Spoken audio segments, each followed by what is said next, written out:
पिंपरी चिंचवड शहरात एक धक्कादायक घटना समोर आली आहे, जिथे नात्यातील एका मुलीच्या 26 वर्षीय प्रियकराला 11 जणांनी केलेल्या बेदम मारहाणीत त्याचा दुर्दैवी मृत्यू झाला। या प्रकरणी पिंपरी चिंचवड पोलिसांनी 11 आरोपी विरुद्ध कट रचून खुनाच्या प्रकरणी गुन्हा दाखल केला असून आतापर्यंत 9 जणांना अटक केली आहे।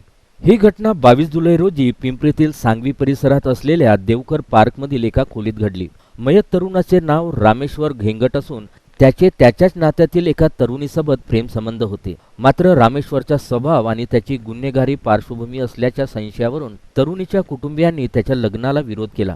दोघेही लग्नावर ठाम असल्याने तरुणीच्या कुटुंबियांनी रामेश्वरला लग्नाबद्दल बोलणी करण्यासाठी बोलावले। रामेश्वर त्याच्या आईवडिलांसोबत त्यांच्या घरी गेला। तिथे दोन्ही कुटुंबियांमध्ये वाद झाला आणि त्याच वादातून तरुणीचे वडील आणि इतरांनी रामेश्वरला एका खोलीत नेले। तिथे त्याच्या गुप्तांगावर, डोक्यात आणि शरीराच्या इतर भागावर बेदम मारहाण केली। या मारहाणीत रामेश्वर गंभीर जखमी झाला। त्याला उपचारासाठी एका खासगी रुग्णालयात दाखल करण्यात आले, पण डॉक्टरांनी शर्थीचे प्रयत्न करूनही त्याला वाचवता आले नाही। ही माहिती सांगवी पोलिसांना मिळाल्यानंतर त्यांनी रामेश्वरच्या कुटुंबियांनी दिलेल्या तक्रारीवरून गुन्हा दाखल केला। मारहाण करून खून केल्याप्रकरणी तरुणीचे वडील प्रशांत सारसर, करण खोकरसह एकूण 11 जणांविरुद्ध गुन्हा दाखल करण्यात आला आहे।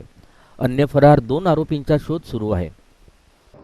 यामध्ये बंड गार्डन पोलीस स्टेशनवरून अकस्मात मयत रजिस्टर नंबर 0 नंबरने दाखल होऊन आला। अकस्मात मयत रजिस्टर नंबर घटना आमच्याकडची असल्यामुळे त्यांनी दाखल करून आमच्याकडे पाठवलं। आम्ही इकडे मयत दाखल केली 81/2025 प्रमाणे। मयत दाखल केल्यानंतर ते पेपर सगळे अवलोकन केले। अवलोकन केल्यानंतर त्यात असं निदर्शनास आलं की ते त्याला मारलेलं आहे। ते काय अकस्मात मयत नाही, त्याला मारलेलं आहे, मर्डर आहे तो।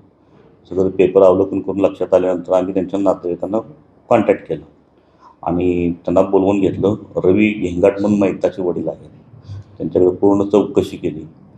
त्यांनी सांगितलं की बाबा त्यांच्या नात्यातली मुलगी आहे, त्या मुलगीसोबत ते संबंध होते, प्रेमसंबंध होते।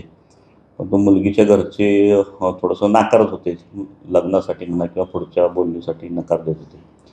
त्यामुळं त्या मुलाला ते टेन्शनमध्ये होता थोडं, आणि त्या मुलाने थोडंसं गळफास लावून घेण्याचाही प्रयत्न केला होता। त्यात घरच्यांनी तात्काळ हे करून त्याला वाचवलं।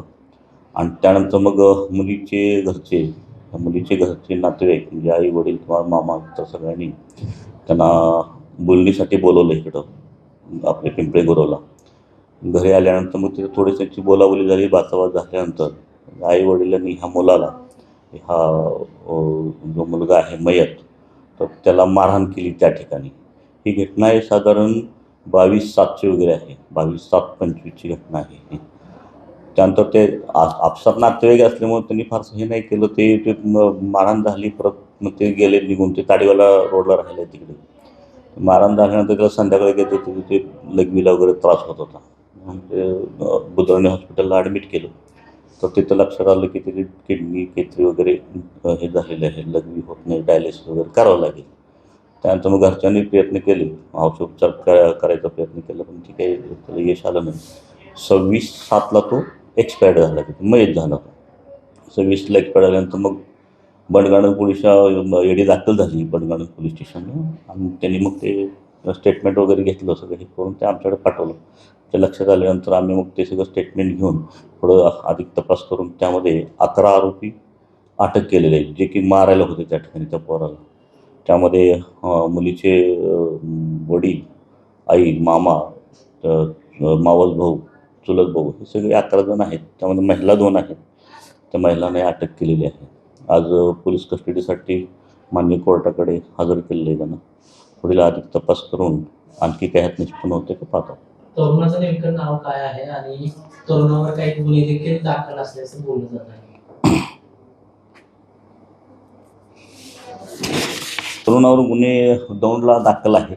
आम्ही चौकशी केली, त्यामध्ये तरुणावर त्या गुन्हे दाखल आहेत। पोस्को वगैरे गुन्हे दाखल झाल्याचं निदर्शनास आलेलं आहे।